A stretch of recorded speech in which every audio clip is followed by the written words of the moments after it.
Zuek erabaki ezkerrezko zen. Ez esan digute.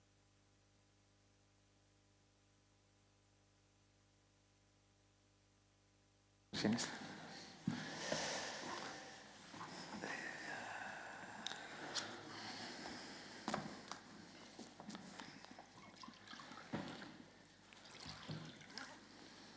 Bueno, arratzalde guztioi eskerrik asko etortzagatik. Poesia arituko gara, batez ere arituko dira, bi poeta hauek. Ezkerraldean Arkaizkano, Gipuzkoarra, Lasartearra. Eskumaldean Jon Gerediaga, beste poeta handi bat. Pizkat aurkezpena egingo dizuet zer idatzi den bakoitzak, eta pizka bat bere hilbidearen nondik norako batzuk bera, sikieran luzatuko dizkizuet. Jon Gerediaga aspaldian hasi idazten, lehenengo lana bereaz Fitola Balba Karputitui izan zen, 2002an, ez da? Gero beste liburu guztiak Pamielarekin hasieratik. Bai, danak. Ez bat izan ezik, azkena elkarren atera da. Zierto. Bueno, Jainko Harrapatzeko trampa, 2007an ere, Zentauro hankak, 2012. Argia lurra soitza zerua izenekoa ere 2015an plazaratu zuen, Urtaroa eta Zeinuak 2019an, Natura berriak, 2008an, eta Zerulurren libura 2023an, orain dela ja 2 urte, Elkar Argitaletxearekin. Hain zuzen ere, Euskadi Saria 2004an eskuratu zuen, Euskarazko literatur zailan, poema liburu bati emandakoa. Bai, ez da lehenengo aldia, beste inork irabazi izan du bebai lehenago, Asier Serrano bebai, irabazi zuen behin. Baina orain dela... Bai, nahikotxo, baina, Limbotarrak liburuarekin, eta besteren bat, Felipe Juaristik bebai irabazi izan du. Eta besteren bat badago hortik, ez dezakuaratzen orain. Igual Arkaitze jagingo du. Arkaitzek asko eskuratu ditu da ordean godu gara. Bai, Arkaitz veteranoa da. Bago besteren bat. Ez da egin orden orain zaitateratzen, baina bago beste bat. Pixka bat Jon Gerediagaren lanaz eta hartu dut aipu bat, Jon Martin Etxebeste kritikoak esandakoa, Zerulurren liburua zain zuzen ere. Liburu horretako azken poema horrela izten da. Entzun naturaren soinu ederra, benetan ulertzen duzunean, esan. Eta berak esaten du, hala izten du poema bat Jon Gerediagak. Eta badirudi azken urtetan, poesiagintzan duen misioa esplizitatu egin duela Gerediagak. Maitasunaren eta heriotzaren metafora gisa ageri da natura eta bere horretan paisaiak dituen koloren eta mugimenduen deskribapen zotila da. Naturaren erritmo pausatua islatuta dago poemen irakurketako kadentzian. Amalurra berriz, pausatua da eta ziklikoa da.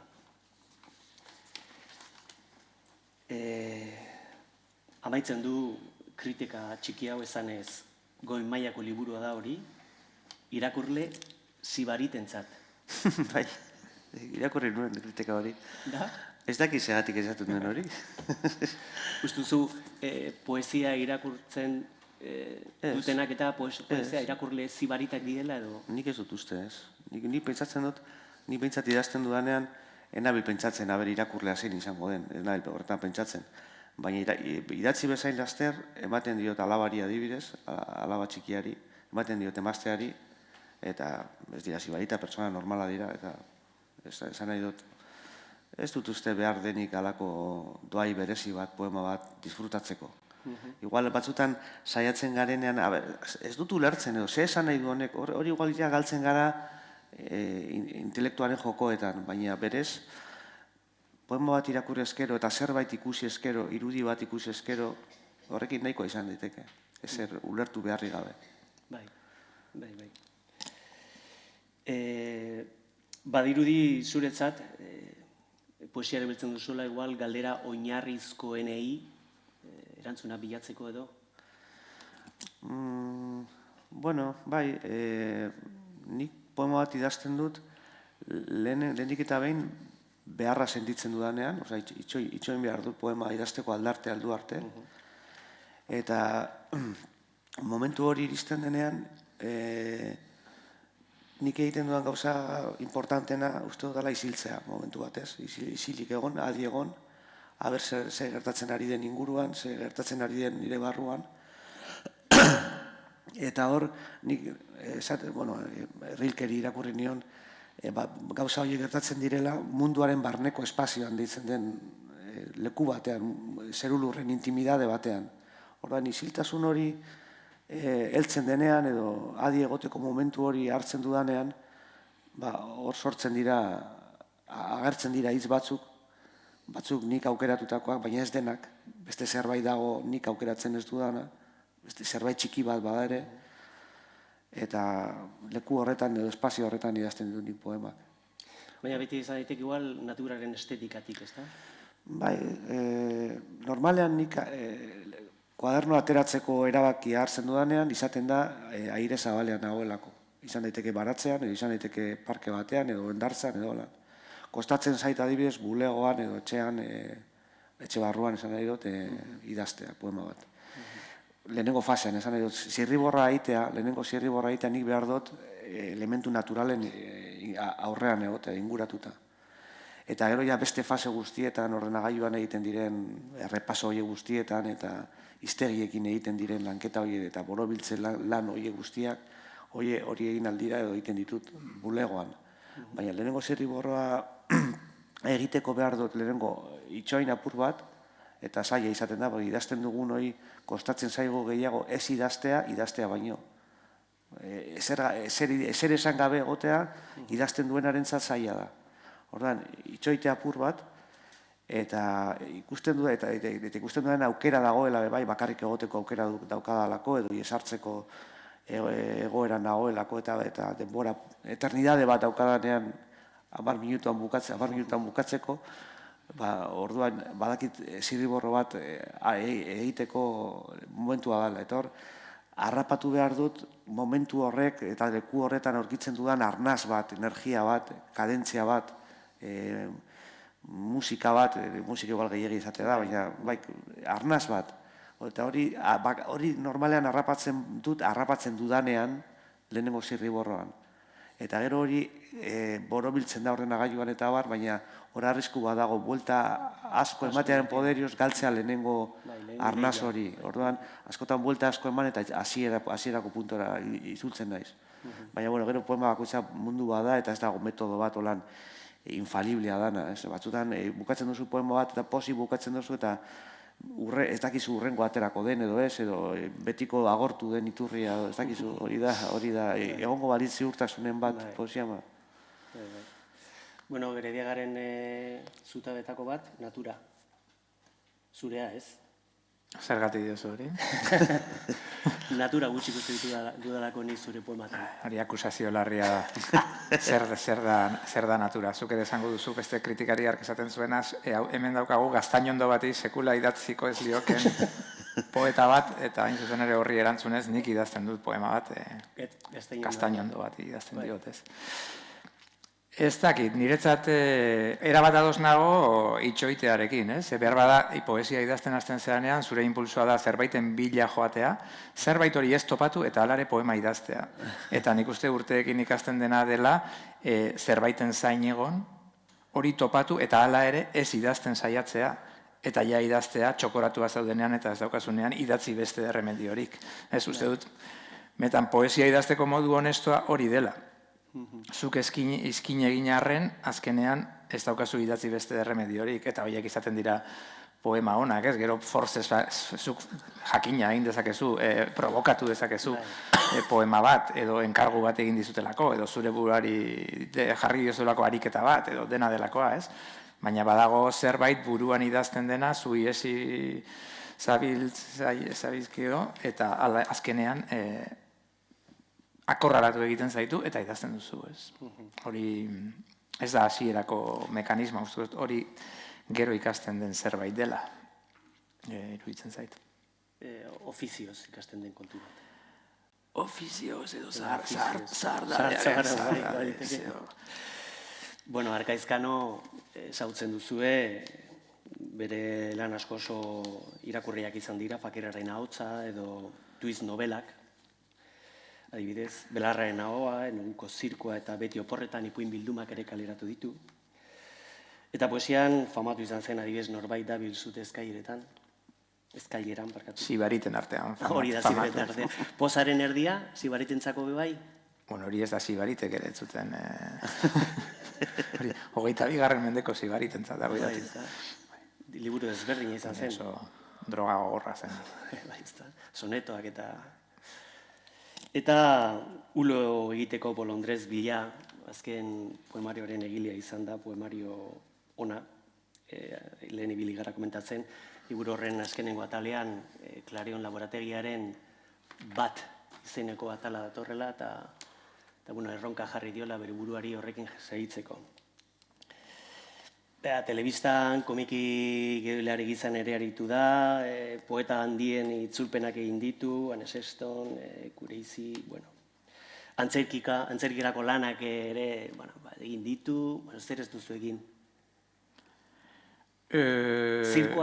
Zirkoko gidoiak edo? Zirkoko gidoiak ez, lehendakariarentzat ez dut idatzi gabonetako diskurtsorik momentuz, geratzen zaizkit, erronkak. Sisiforen paperak adibidez antzerki lan bada, edo Ondamendian, arte drama eta xuk taldeak egindakoa, kantari handientzat ere letrak idatzi ditu, Maite Larbururekin aritu zara azkenengo bola honetan, ez da? Por cierto, azkenengo liburu horretan ere zer da eskaini diozuna? Eskatu egin nion, Maiteri eskatu nion, ulu bat nola jarriko luken berak partitura batean, ez da? Bidali zidan pentagrama batean bere uluaren argitaratu zenean esan zuen, gero beste bat bururatu zitzaiola. Orduan, zain gaude berrediziorako aldatzeko. Eta komentatu dugun bezala, 4 bider jaso du Euskadi Saria, eta batzutan ere, Espainiako kritikaren ere bai, adibidez Euskadi Saria 2024an, irabazi zuen haur eta gazte literaturan, liburu eder batekin mundua pitzatuta dago, baina antxe gabiltza oinez. Eta bere liburuak nola ez, hainbat hizkuntzatan ere irakur daitezke. Gazteleaneaz ere, produzio desente daukazu, itzulitatik esan nahi dut. Bai, poesiarekin lotuta eta gaurko gaia denez, normalen ez da nire lehenbiziko bulkada gaztelaniaz idaztea, baina poemekin behin egin nuen, harako bildumatxo bat urteetan zehar gaztelania sortzen joan ziren poemekin, Kompro Oro izenarekin argitaratua izan zena, eta hori da gauza bitxikeria moduko bat, ez? Kantariek egiten dutena askotan edo taldeek, lehen egiten zen, esaten zitzaion B aldeak, singelak ateratzen ziren eta gero B aldeak, gauza arraroak edo heterodoxoak edo imperfektuak edo... Proiektu frakasatuak, zuk izan duzun bezala. Bai, asimetriaren badaukatenak edo zerbait, maite ditut horiek. Askotan argaitz aritu da zer den poesiaz, beraintzat ze garrantzia duen, eta inoiz edo, hainbat mediotan, olako galderak egin ditu adibidez. Poesia zer da, zu festa bat, aforismo gotor bat, konfesio gordin bat, provokazio bat, inkoherentzia bat, non daude poesiaren mugak? Hori jakin nahi. Horiek bera plazaratutako galderak dira, eta ez dakit ausartu den inoz erantzuten, ez da? Baina egia da, kurioso egiten zait baten ere galdetzen zenuen, ni jartzen badu testu bat, ez poema bat, baizik eta testu bat. Susako poesia bildumaren barruan, jada, automatikoki poesia bihurtzen da. Hau da, testu bat liburu batean, edo poesia liburu batean plazaratzen dugunean, poema bilakatzen dugu. Edo hori lehenagotik sortzen den, ez da genik, fabrikazioa edo...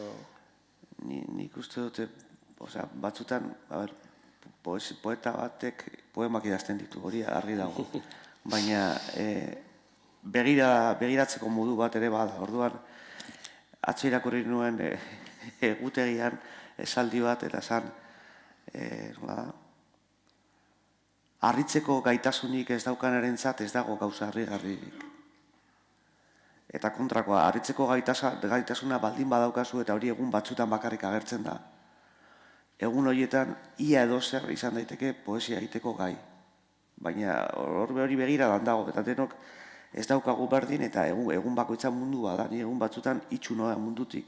Mandatuak egiten alde betetik bestera edo erreparatu gabe inguruan zer daukadan eta barruan ze soinu dagoen. Eta beste batzutan aldiz, mendeak dakarren errautz hori begietatik kentzen zait, eta batean ikusten dudana, ez dut esango lehenengo aldiz bezala, baina bai distira berezi batekin. Eta momentu horiek bereziki onak dira zirriborroak egiteko, poemak idazteko. Igual ez dira bereziki onak mandatuak egiteko, esabizelako burua galduta horien artean, baina poemak idazteko momentu ona izaten da hori.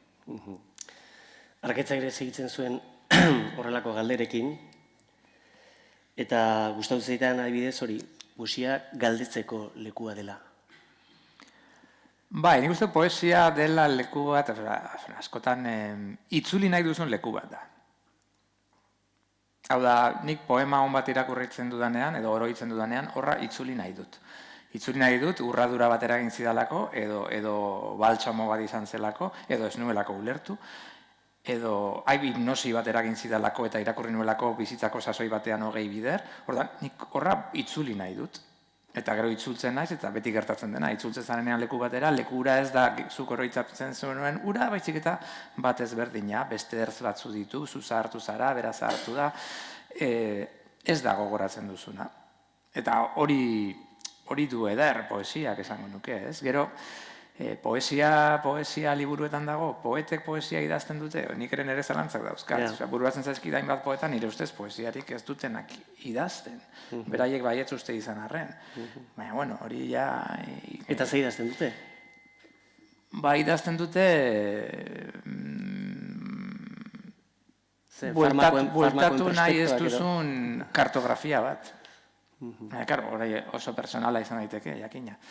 Ni beti krisian nago poesiarekin, eta horregatik idazten ditudan poemak, eta horregatik ditut zalantza horiek ere, ez? Askotan estadistika bat, niretzako estadistika bat da oso poetikoa, ez? Edo zenbaki dira oso poetikoak, edo gaizki, inteligentzia artifiziala gaizki itzulitako zerbait izan daiteke oso poetikoa. Edo Hannes Sestonek apuntatzen zituenak. Bai, eta poesia liburuetatik kanpo dauden gauzak, ez? Ez dakit, Emily Dickinsonen diario zati bat poetikoagoa ez da beste bere poemak bezain, edo... Eta askotan iruditzen zait, jendea usatu egiten dugula poesiatik, edo poesiaren ideia zaharkitu bat dagoelako, eta eskoletan ala erakatsi delako, eta... Baina... Gertakizun poetikoa uste dut, gertakizun poetikoarik ez badago, edo zein lekutan, berdintzai, futbolean, ere, galduta gaude, ez? Benetan, gogoangarri egiten duena ia guztia, gertakizun poetikotzat bizi dudana da, nik horrela deitzen diot. Gertakizun poetiko. Gertakizun poetiko bat. Batzutan ekintza da, zu provokatzen duzu, baina beste batzutan gertatu egiten da, ez? Naturaren presentzian askotan, gertatu egiten da, eta zu saiatzen zara jasotzen. Eta hori gabe, ez? Paradero nekeza daukagu, ez? Zaila. Baina ez da hori jendeak poesiaz daukan irudia esango nuke, ez? Novela batean, novela on bihurtzen duena ia beti gertakizun poetiko bada. Badagoelako novelaren baitan zerbait laburbildu eta birkonta daitekeena sinopsi moduan. Eta sinopsion bat da gertakizun poetiko bat, ez? Novela guztien ama dena hartzen baduzu, Don Quijote de la Mancha hartzen baduzu, Don Quijote de la Mancha gertakizun poetikoz beteta dago, ez? Eta erotasunaren trasbase eta arrazoiaren ispilatze baten kontu bada, ez? Hori ez bada gertakizun poetiko bat. Hor dauden metafora guztiak eta errotak eta zer dira gertakizun poetikoak ez bada, ez? Nik horri deitzen dio gertakizun poetiko. Ez dakit akademian nola deitzen zaion horri. Niretzat gertakizun poetikoa da. Zuretzat gauza bera, Bai, gertakizun poetikoa. Bai, zentzu zabalean poesia dator poiesis hitzetik eta poiesis bere jatorrian esan zuen produzitu. Eta produzitu objektu bat ere produzitzea poiesi izan, sorkuntza. Eta uste dut Heideggerrek esaten duela, sorkuntza den neurrian arte oro bai, arte oro poesia dela, arte oro poema dela. Edozein arte, edozein sorkuntza, eta gauzak sortzen ditugu arlo guztietan, eremu guztietan, ez bakarrik idazleo. Sortzen dira gauzak etengabe oso leku bitxietan, inkluso enpresa burue sortzen dituzte, sorkuntzaren idoloa gaur egunez. Horrek etimologikoki ekintza poetikoa dira, sorkuntza ariketa diren neurrian. Nik esan nahi nuen lehen begiradan, dagoela niretzako norberaren begiradan, gauzak harrigarri ikusteko ahalmen hori. Eta nik poesianen zentzu ariketa zabalena defendatuko dut beti, bai. Gertakizun poetikoa, baina inoiz edo komentatu duzu, ez dakit, eskapatzen zaiguna ere poesia dela. Eta batez ere eskapatzen zaiguna da poesia. Poesia da ausentzia, baina fizikoki ere ikusten da. Etenez betetako zerbait da poesia, normalean, zuriguneak definitzen du poesia. Poesia da ez dagoena, ausentziaren hiperpresentzia da poesia, ez? Hor ez dago. Eta gogoratu arazten digu etengabe, falta direla gauzak. Eta bizitza horrelakoa da. Bizitza ez da lerro zuzen eta etengabe bat. Bizitza etenez betetako zerbait da. Iluntasunez, ez dakizkigun gauzaz, utxunez, zurigunez, guk osatu beharreko lekuz. Eta hori, non hobe ikusten da espada poesian. Zukartzen, zer da prosa poetiko bihurtzen duena? Ezabatzea. Zuk prosa testu bat hartzen baduzu eta amazara ezabatzen, poema bihurtzen duzu. Hori oso garbi ikusten da, denok ikusi duzue, espien film amerikarretan. Hor zer agertzen dira? Agertzen dira informe klasifikatuak. Eta informe klasifikatu bat desklasifikatzen denean zer egiten da? Beltzez tapatzen dira hainbat hitz eta izen ezin direnak publiko egin oraindik. Eta horrek bihurtzen du ziako informe bat poetiko. Zergatik gauzak falta direlako, gauzak ezkutatu zaizkigulako, gauzak ezabatu direlako. Eta hori da pixka bat poesiaren funtsa, ez? Pentsa ematen du oso urrun egon daitekeela zia eta poesia, eta ez. Poesia. Oso urbil, ez da poesia sekreto hori da. Orduan badago hor, ez? Nezako poema bat falta dena da, ez? Eta falta zaigunetik idazten ditugu askotan poemak, zerbait falta zaigulako, baina gero poema horretan ez dugu inoiz lortzen falta zaigun hori islatzea, eta falta zaigun horren bila doa irakurlea ere. Bai, ados nago zurekin. Falta asko egoten dira batzutan poematan. Ortografikoak ere. Baita ere, neske. Bueno, hau antolatzeko nik nolabait planteatu nizkien galdera batzuk, horren arte improvisatu egin dugu, erabat, oso errez improvisatzen da jende honekin. Eta planteatu nizkien galdera xume batzuk, bizkat, poesia zertan den, euren poetika ere zertan den, eta bizkat horretaz jarduteko. Eta komentatzen nien, bueno, hain zuzen ere, gaurko hitzaldiaren lerroa edo leloa zen, zertan pentsatzen du poeta batek idatzi behar duenean. Nik uste dut orain eurek ere eman dituzte horrelako santzuak, ez da, horrelako zertzeladak horretaz. Eta kasu batean, zein bestean, zein den poetaren bazka ere, edo zein den poema baten detonantea, edo bizitzaren esperogaitzat ia lusatzen duen guzti hori, edo nonbait edo noizbait ikusitakoa, edo beste liburu batean irakurritakoa. Hortik ere elikatu egiten duzue zuen poesia edo zuen barnetik sortzen den zerbait da. Nire kasuan, nabarmena da, nire burua askotan aitortu dut kleptomano bezala, ez? Orduan, niretzat eta hor David Foster Wallace, ez idazle amerikarrak esaten zuenarekin bat nator, esaten zuen, zer da 21. mendean idazleon bat, eta da gustu ona daukan kleptomano bat. Azkenean, kontestua testu berria da, askotan. Beraz, egin behar duguna da, gauza bat bere kontestutik atera eta kontestu berri bat eman, hori da, Godarrek eta esaten zuten abaitare zineari eta lapurtutako irudiei buruz ari zirenean. Eta esaten zuten, ez da hain importantea nondik hartzen duzun irudi bat, baizik eta nola daramazun. Irudi hori. Nora daramazu, ze kontestu berri eskaini nahi diozu. Eta alde horretatik, ongi errana dena, eta nik hobeto erran ezin dezakedana, eta nire ustez aski errepikatua edo aski foko egoki baten pean ez dagoena, niri dagokit uste dut idazle bezala lekuz mugitzea. Eta zer dira liburuen zitak hori ezpada, ez? Egiten ditugu erreskateak, egiten ditugu gure lagun espektralak biltzen ditugu gure gana. Rilke aipatu du Jonek, ez? Hori bezala behar ditugu gure lagunak, hildakoak, gaur egungoak, etorkizunekoak, eta horiek esandakoak gure egitea eta gurekin eramatea, aldean eramatea, uste dut idazlearen lanaren parte dela, ez? Ez da hainbeste originaltasun kontua. Baizik eta adi egotearen kontua, Jonek esaten zuen bezala, begira da, eta gero kontestu bat ematea horri, ez? Askotan, ilunpean edo leku desegokian topatu dugun, edo entzun dugun zerbait ekartzen dugu, eta irakurritako liburuak jakina, ez? Eta gero niri gustatzen zaidana da, elkarrekin dueloak egitea, ez? Zitak hartu, eta nola idazle batek besteari erantzuten dion, eta tartean ni sartzen naiz, eta gero beste norbait, eta gero zer ikusirik ez daukan zerbait, eta Klariona laborategia aipatzen zenuen, hori da, ez? Lapurtutako gauzekin egindako zita duelo bat. Horrek zer ikusia du adibidez plagioarekin?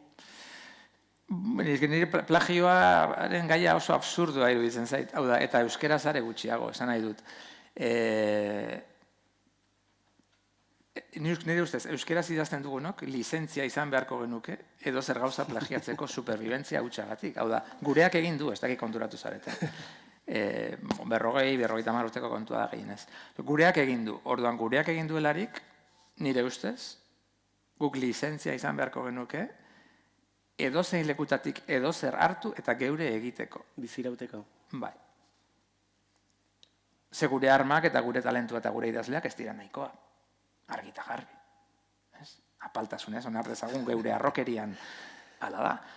Orduan esaten denean, bai, nik neronek hartzen ditudanean, ordenagailura jotzen dudanean, eta askotan topatzen ditut testu batzuk benetan, ez dakidanak nik idatzi ditudan, edo noizbait itzuli, eta gero itzultzaile jatorrizko egilearen izena jartzea ahaztu dute zaidan, ez dakit. Ez dakit bat ere, ezin dakit. Eta gaur egun, inoiz baino gutxiago, ze ordenagailuan daude hainbeste dokumentu, gauza provisional, zirriborro, moztuta itxatxitako, ni dauzkadan, 20.000 dokumentu benetan uste duzue, esan dezakedala zuen aurrean, egiazki zein den nirea eta zein ez, ezinezkoa da. Horregatik, plagioaz, norena dira poemak dira behar dituztenenak, punto. Eta guk behar baditugu, erabili ditzagun, hor dagoen estintore hori bezala. Hartuta erabili. Bai, printzipioz dana. Eta gero, zientziaren munduan oso boladan dago esatea, zientzia kolaboratiboa da, eta hau eta beste, eta nik irakurtzen ditut dango ikerketak, eta hemengo ikerketak, eta dena dako kodigo irekian, eta denon artean lortuko dugu bakuna bat. Eta zergatik ezin da hori aplikatu literaturan. Zergatik ezin da hori aplikatu arteetan. Ni asko sumintzen naute egile eskubideen edo irudi baten erabilera gatik dirua eskatzen. Hori iruditzen zait obszenidade absolutoa. Eta hemendikan 100 urtera norbaitek esango du ze garai zoroa hura. Nun korporazioek kobratzen zizuten dirua, pelikula zati bat edo argazki bat erabilitzeagatik zuk nahi zenuen erako.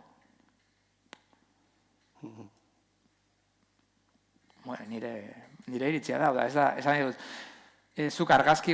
nik argazki bat ateratzen badut kalean, eta argazki horretan agertzen bada andamio bat, eta andamioan baldin badago zirko bateko irudi bat, eta pasatzen ari baldin bada senegales bat, eta senegalesak baldin badauka Nike marka daukan Niki bat, nik irudi hori erabiltzeko nori ordaindu behar diot.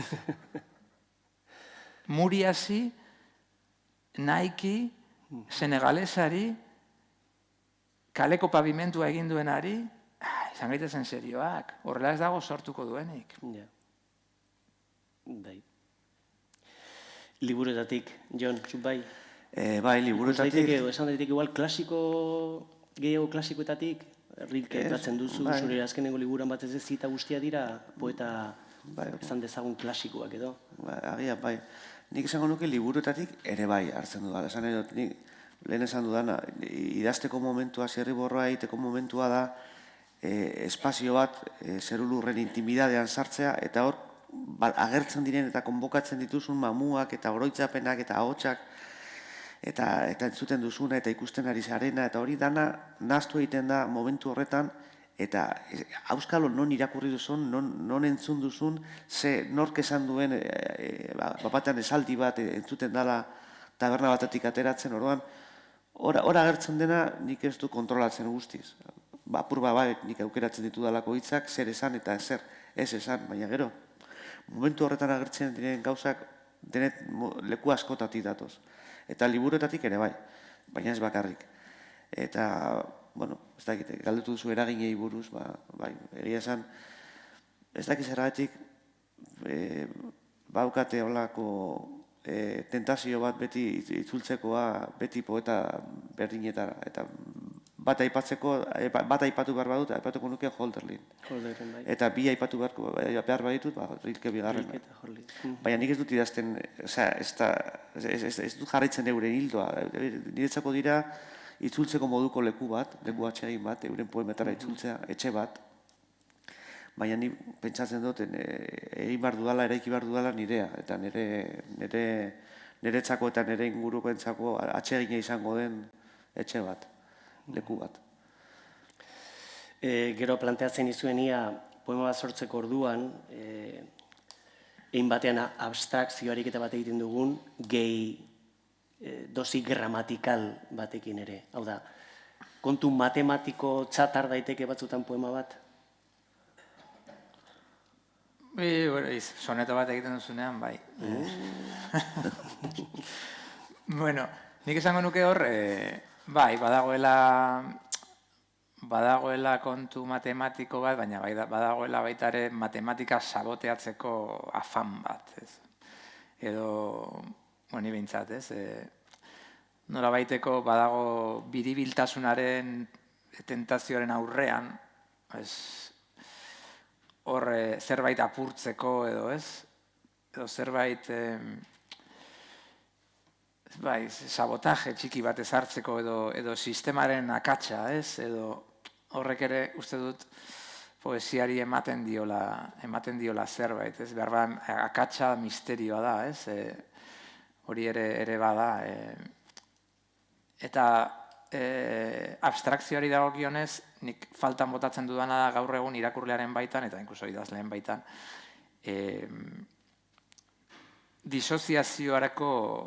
disoziazioaren kontzientzia, ez? Hau da, novela bat irakurtzen dugunean asumitzen dugu, nahiz eta identifikazioa handiago narratzailearen eta idazlearen artean, narratzailea eta idazlea ez dela gauza bera, ez?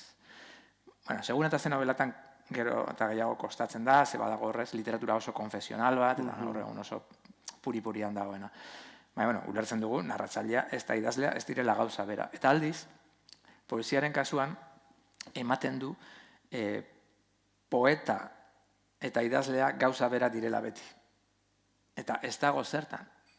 Hau da, disoziazio hori autorearen eta narratzaileren artean egon daiteken bezala novela batean, disoziazio hori berbera egon daiteke eta egon da. Poema epiko bat idazten duzunean, lehenbiziko pertsonan, ez du esan nahi poeta pertsona denik. Eta badirudi, poeta gaur egun gehien jorratzen den poesia mota konfesionala delako, badirudi gauza bera dela. Orduan, badirudi poesiak fikzioari gutxi uzten diola, gaur egungo parametroetan. Eta nik horrela nire buruari galdetzen diot, zergatik? Zergatik ez dugu, zergatik izan behar du beti niaren poesia, zergatik ezin dut eraiki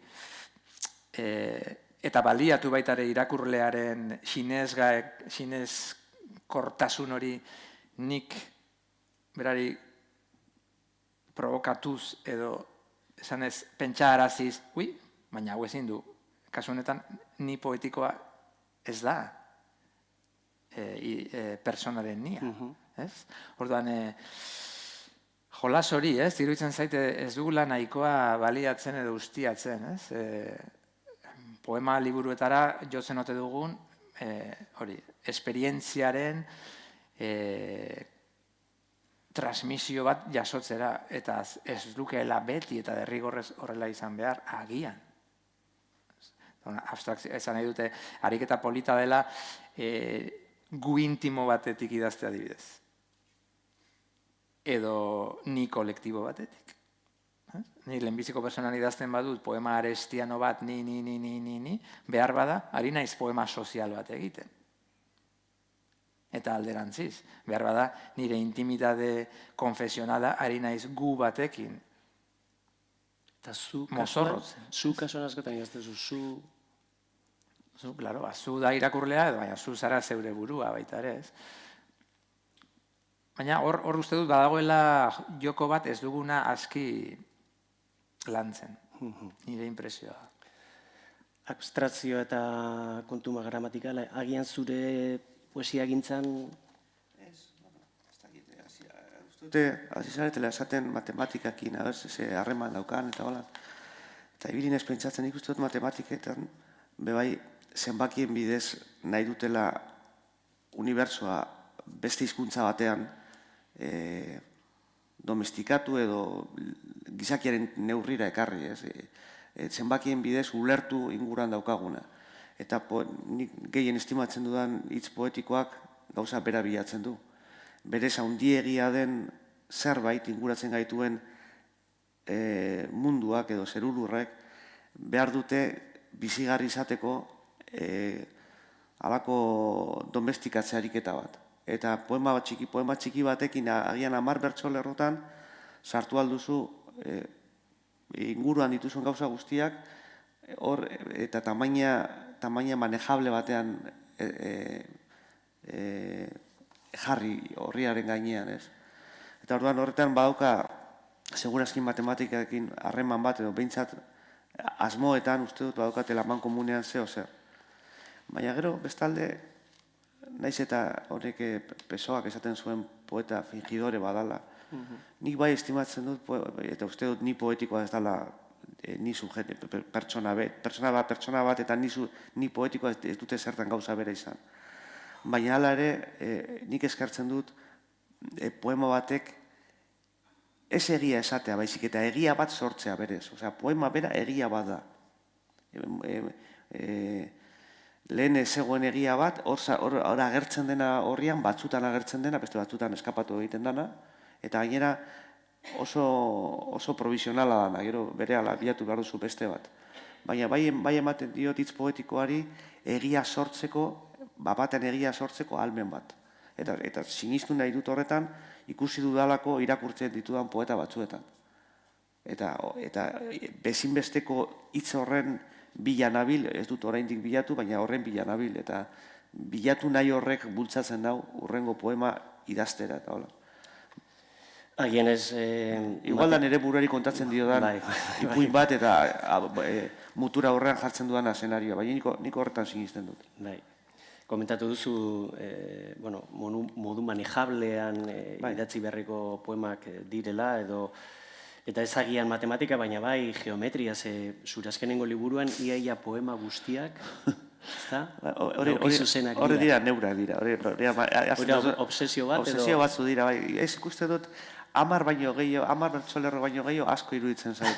10 baino gitxiago batzutan oso ondo dago, baina izan behar da benetan ezinbesteko hitz bakoitza. Hore goten naiz 10en bueltan. Arkaitzenak ostera luzamendu desparramatuak. Igual, pixkat elkarrizketarekin mosteko apurtxu bat eskatuko nizuke adibidez Gaztainondoarena irakurtzeko? Bueno, bai. Bai, zure ahotzez eta ikusiko duzue naturaren presentzia Arkezkanoaren poesia gintzan. Ez dakitze horri aldetan daukazun. Nik ere ez. Karo, hau adibidez, hau da adibide bat, ez kontatzen dituan gauzena, hau sartu nuen liburuko lehenbiziko atalean, zeina den National Portrait Gallery, zeina den autorretrato eta erretratu faltsu, eta zeberez, orain kontatuko gauza bat, ez zuen inork esan, nik ez nuela sekula idatziko Gaztainondo bati buruzko poemarik. Beste poeta bati egindako kritika batean, esan zuten, ez dut nik irudikatzen Carmelo C. Iribarren Gaztainondo bati buruzko poema bat idazten. Eta orduan, nik egin nuen Carmelo Iribarrenek idatziko lukeen poema baldin eta Carmelo Iribarren ni balitz, ulertzen? Orduan, hau da. Gaztainondo bati sekula idatziko ez liokeen poeta. Kritikari batek behin esan zuen, ez dut imaginatzen poeta hau Gaztainondo bati poema bat idazten. Arrazoi zuen, bururatzea ere, oso bakarrik sentitu nintzen igande hartan. Bizitzan aurrera jardunaldi, simposium, errezitaletan topatu nituen Gaztainondo bati sekula poemarik idatziko ez lioketen poeta gehiago ni bezalakoak. Ez nintzen jada bakarra ziurrago nengoen neure buruaz. Norbait ezagutzen nueneko galdetzen nion, idatziko zenioke zuk poema bat Gaztainondo bati? Ez prefosta. Bai ez erantzutekotan edatekoa ordaindu ere gabe ies egiten nion ziztuan ondotik. Bai, fanatikoak bihurtzen gara urteekin. Maniaz betetako jendea, obseso sufriezinak, fundamentalista hutsak. Oheratu nintzen orgasmoaren gorenean haizeak astindutako urkiak ziruditen emakumeekin, larrua jo zidaten brankako maskaroien traza zuten poeta bularbeteek eta haien hankartean bazkatzen nintzelarik galdetzen nien. Idatziko zeniokezu Gaztainondo bati? Ez, baina segi, ez gelditu orain. Lelo bat da hori. Ez gelditu orain, lelorik bai lelo. Ez dugu esaten trikuak ematen dituzun abezut. Ez dugu esaten oinez orbel erori, atzaz fruitu eme irudi. Ez dugu esaten zaude lurrera bezain zerura sustraiturik. Ez dugu esaten Gaztainondo, hago geure etzanaren zain, oholetan edo oheetan. Gaztainondo bati poema bat idatzi, nik favorez, lehenago hil. Interesgarri gertadakioken orori gaztigua hemen. Gero eta gehiago gara, eta ez diogu sekula idatziko poema bat Gaztainondo bati. Txalo, nahi baduzue.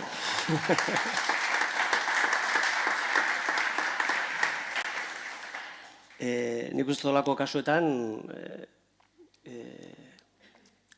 sortzaile sentitu behar zarela une oro, edo ez? Ez dakit sortzaile sentitu behar zaren une oro poeta izateko, edo sortzaile orok poeta sentitu behar duen uneren batean sortzaile izateko. Jazta, buelta eman dio zen alderari, bai. Bai. Uste dut, nik poesia jartzen baitut gainetik. Ez dakit den gainetik edo azpitik edo airean edo ez dakit edadura kontua den edo metro kubiko kontua den. Edo ez zein den poesiaren fizizidadearen baliokidea. Iruditzen zait, sormen lan horretan egon behar duela printza horrek. Bai. Eskatuko dio Jon Gerederari beste poema bat idazteko, irakurtzeko. Zein? Hortxe, justu, hauxe, bai. Tamaina hori. Bai, honek ere hamar lerro dita. Horregatik, hartu dut, horregatik. Bere azkenengo liburutik. Bai. Nik lur hau seinalatzen dut gurutze batez, izen batez, zaldi eta behorren pinturez. Baiara berde honetan egin dut bizidunaren marka. Errekartzeko altzak eta urritzak seinalatu ditut gure seme alabek uler dezaten. Zeru lurrak dira gure santutegia. eta gu zeru lur izan ginen besterik ez. Eta gauez untzak bezarkatu gintuen. Txalo.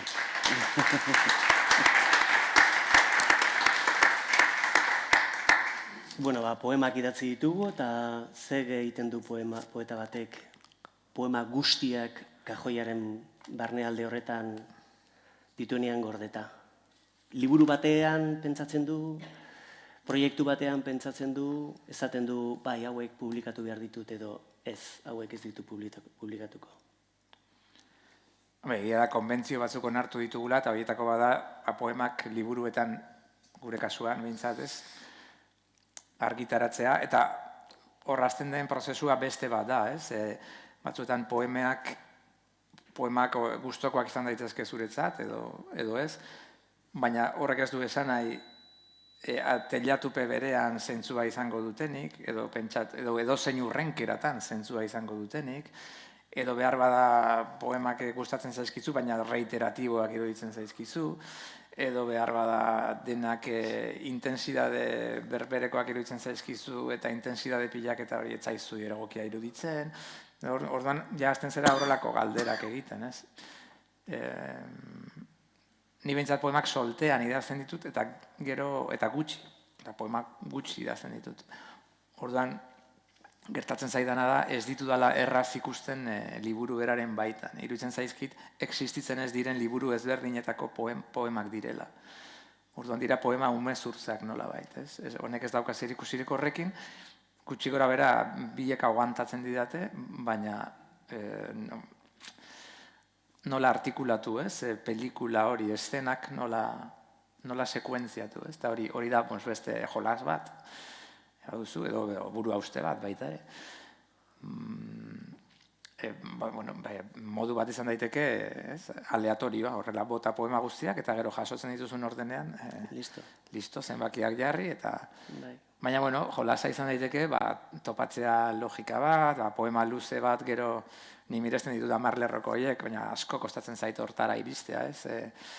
Orduan, bi poema luzeren ondoren, Jon Gerediagari lapurtutako bat jartzen dut, eta orduan horrela noa pixka bat, beste jolas hori osatzen, ez?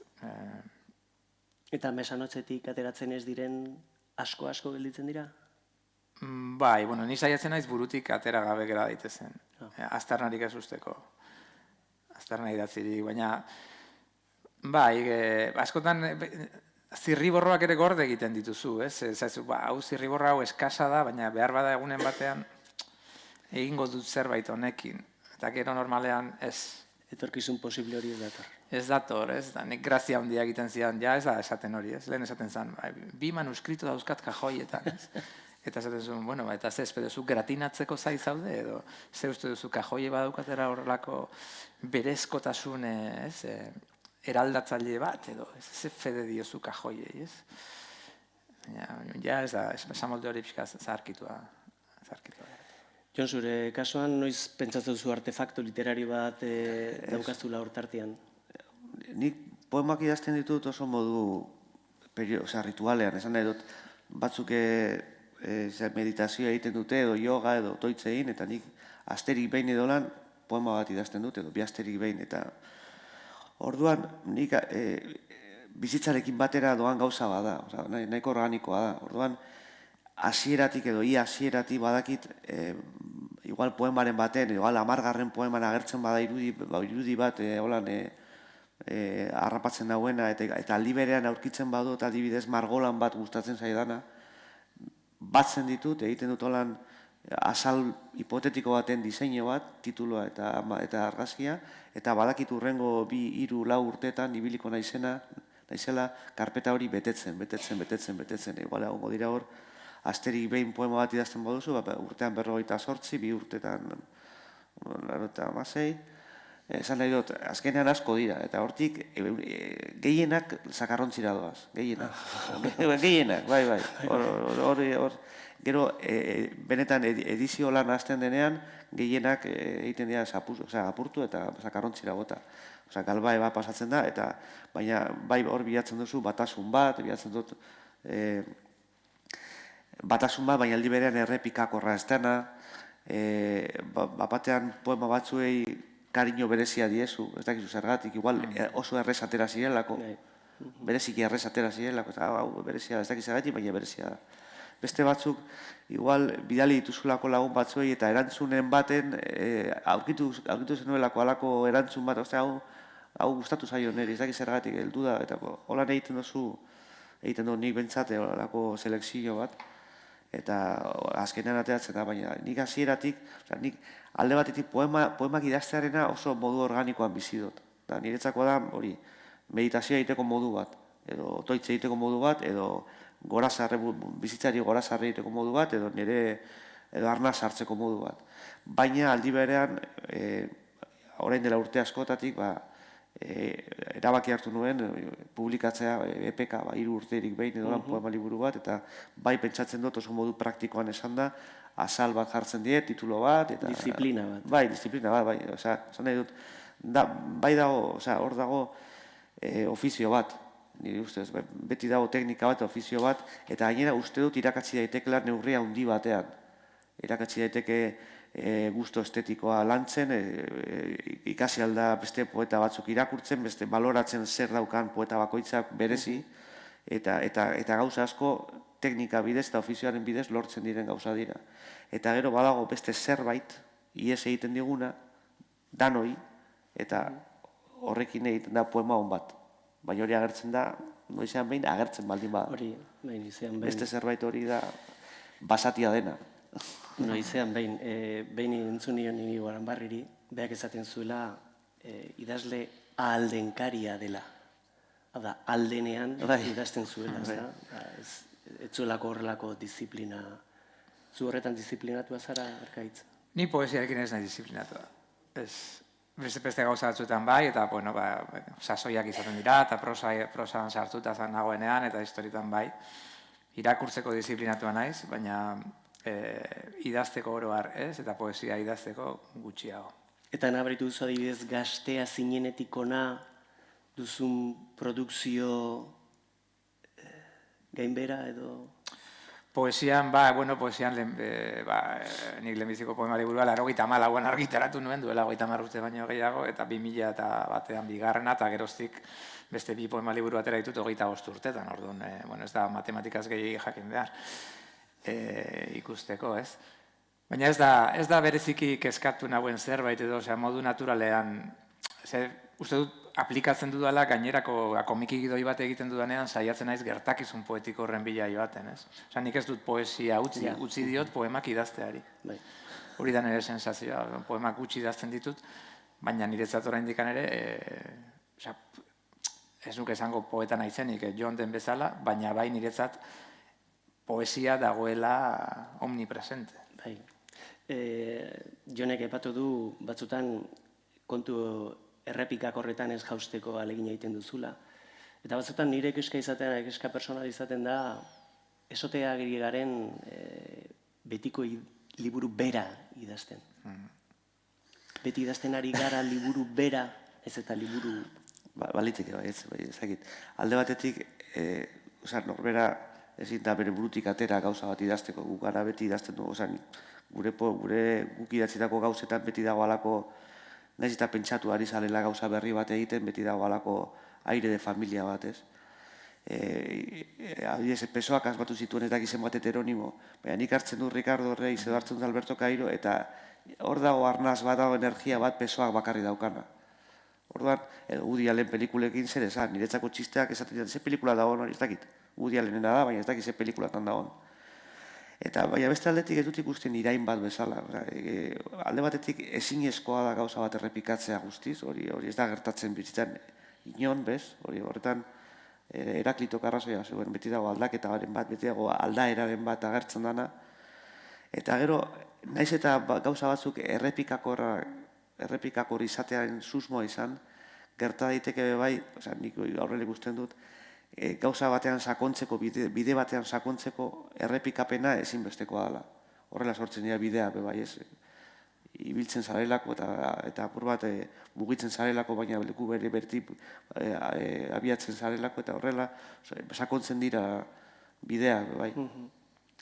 Eta gero hori Zuljanek esaten zuen errepikapenak eta ritualak eta olako gauza beharrezkoa direla denbora segida badalako. Segida bada eta ez dugu oso ondo ulertzen, ezin dugu harrapatu hori, iesean doan denbora ezin dugu harrapatu, baina ritualekin lortzen dugu denboran alako leku ezagunak egitea, urtero errepikatzen diren gauzak. Gaur gabon gaua da, ez dakit, 16an urte betetzea da, 15ean akordatzen naiz behin etorri ginela eta arrezkeroztik ospatzen dugun ez dakit zer, eta horrek egiten ditu denboran ezarri leku bizigarri batzuk, bizitzeko moduko marka batzuk. Eta hori lortzen da errepikapenekin bai, eta orduan ez dut irain bat bezala ikusten. Errepikakorra da, rituala bezala, eta gizaki animalia rituala da, behar ditugu olako gauza. Jakinda errepikatzea guztiz, ezin izkoa dela, beti dagoela aldaera bat. Liburu bera idazten ari gara, Erkaitz. Uste dut, neurri handi batean baietz, ez? Eta askotan ez gara konstiente. Eta igual konstienteago da irakurlea edo laguna, ez? Nahi behin baina gehiagotan pasazait, lagun poeta batek liburu bat argitaratu aurretik eman, eta ikusiko duzu, hemen aldatu dut erabat, bukatu da, aurrekoa fasea, punto y aparte, eta hartzen duzu, eta zazu, irakurri dut, asko gustatu zait, baina... Bergaitza. Bera da, zuzara, ez duzu, baina nola ez. Eta guri kostatzen zaigu gehiago, behar bada, jabetzea, eta nik ez daukat ohiturarik bat ere liburu zaharrak irakurtzeko neronenak, baina batzuetan tokatzen zaizunean zerbaitegatik edo berredizio edo dena delako, harritzen zara nola zure lehenbiziko eta bigarren liburuan dena dagoen hor. Dena dago.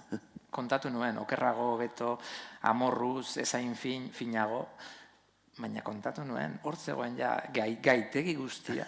Osea, zure liburuaren bukaera, zure bizitzaren bukaeran dagoen indizea, lehenbiziko liburuan dago. Eta hori, beldurgarria da, alde batetik, ez? Eta bestalde, badu ere xarma. Zer ordu daukagu, por cierto? 8 puntuan. Beti izten dugu olako 5 minutu, 10 minutu galderaren bat edo planteatu nahi badiezue.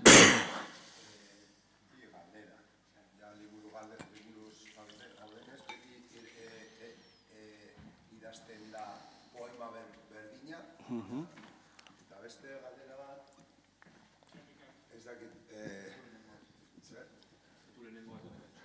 ea beti idazten den, edo duzuen, edo poema berdina. Eta gero, beste bat, musikarekin erlazionatuta, ez dakit zuen poemak musikatu dituzuen, edo beste norbaitek musikatu dituen, edo pentsatzen duzuen poemak musikatu behar direla. Edo Brassens momentu baten pentsatu zuen berak poeta zaharra zela, eta baina abestiak egiteko gai zela. Eta orduan hor musikarekin nolabait, gaur egun poetak ez dakite oso gutxi irakurtzen dira, edo beti izan da horrela, baina bestiak milaka egiten dira gainera, orduan ez dakit hor, igual astu naizen beste gauzekin, baina poemetik kantara, edo erlazionatuta daude, edo, nola ikusten duzu guzti hori. Poema asko musikatu dituzte hor eta zure poema. Bueno, bai, interesgarria da, ez? Nik nire poema batzuk musikatu dituzte, baina egin ditut kantu letra asko. Osea, enkargatu egin dizkiate kantu letrak. Eta ez da gauza bera, noski, ez? Zuk hartzen baduzu poema bat, eta kantatzen dute, eta batzutan ongi geratzen da, Martin Larralde demagun, ez? Zarren handiaren poema, Ruperrek hartzen dut, eta egiten du maixulan bat, bale.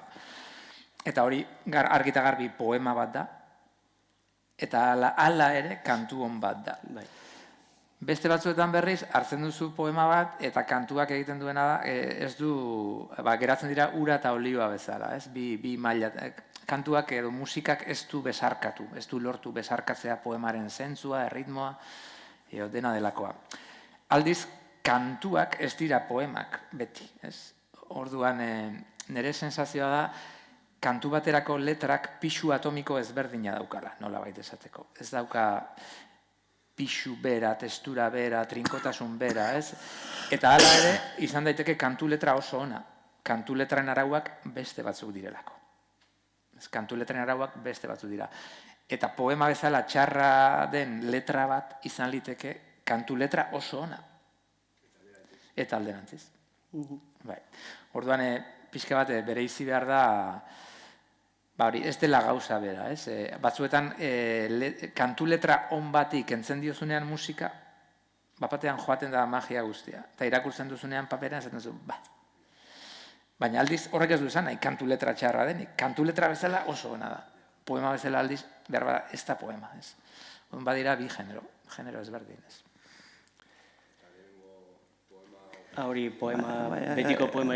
Errepikatzarena, lehen esan duguna liburuei buruz, zentzu batean ari gara segurazki bide berdinak eta gaitegi berdinak jorratzen eta bide beretik ibiltzen, baina aldi berean bide hori, esan nahi dut, zuk liburu bat irakurtzen dozu, irakurrita, 15 urterekin, idatzita dagoen liburu eta 15 urterekin irakurtzen dozu, eta igual ez duzu ezer ulertzen. Eta handik 2 urtera, ez dakizu zergatik, liburu bera irakurtzen dozu, eta batean gauza berri bat ikusten diozu.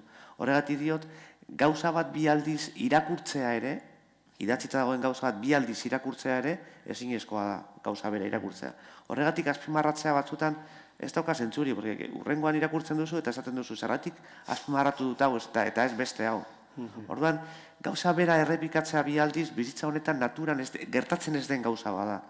Eta aldi berean badauka egiatik zerbait zu esaten duzuna. Ari garela gauza bide bertsuetik ibiltzen, ari garela. Baina, bueno, beti dago aldaeraren bat, beti dago begirada berri bat, poema bat berriz irakurtzen duzunean, beti dago... Atmosfera berri bat. Bai, arnaz berri bat, eta kantuarekin lotuz, poemak ere badaukak, ez dakit musika da, baina poemak berez dauka kadentzia bat, arnaz bat.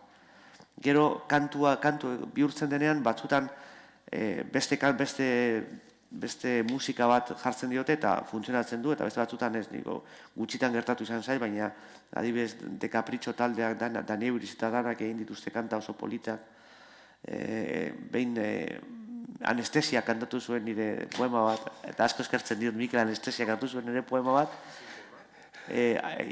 ditzen da abdikazio, ditzen da. Abdikazioa. Abdikazioa, bai. Ez dakit nola azten den, ez dakit erregeari buruz zerbait, izakia naturaren errege izan behar duelako horrelako, mandatu biblikoari buruz, eta holan, eta Mikel Anestesiak hartu zuen, claro, nire poemak ez daukaz zer ikusirik printzipioz anestesiaren musikarekin, baina oso harro nago Mikel egindako lan horrekin, anestesiak musikatu du nire poema bat. Ez, baina berez musikatu gabe ere poemak euki behar du kadentzia bat, nire ustez arnaz bat euki behar duela, ditu musika, ritmo, kadentzia edo zerbait. Eta gero, nire kasuan ez dakidan ez musika egiten, batzutan eman dizkio poemak De Capriccio taldeari edo anestesiari, eta haiek egiten dutena, eta ni posi, porque hori da, gertatu bat zaion gauzari politena poema bati da, alako Mikel Larralde, Martin Larralde bezalako kantu bat egiten norbaitek, ez hori da, gertatu bat zaion gauzari politena. Beste kuestioren bat, beste zalantzaren bat, beste galderaren bat, edo, baduzue? Bueno, topaketa hauen konturik ederrena da, harin pasatzen direla. Eta horrek ezan nahi du gustora egon garela, ezta? Gustora egon garen seinale. Eta zuei eskertu etortzegatik, eta nola ez, txalo batekin ametuko dugu. Esker.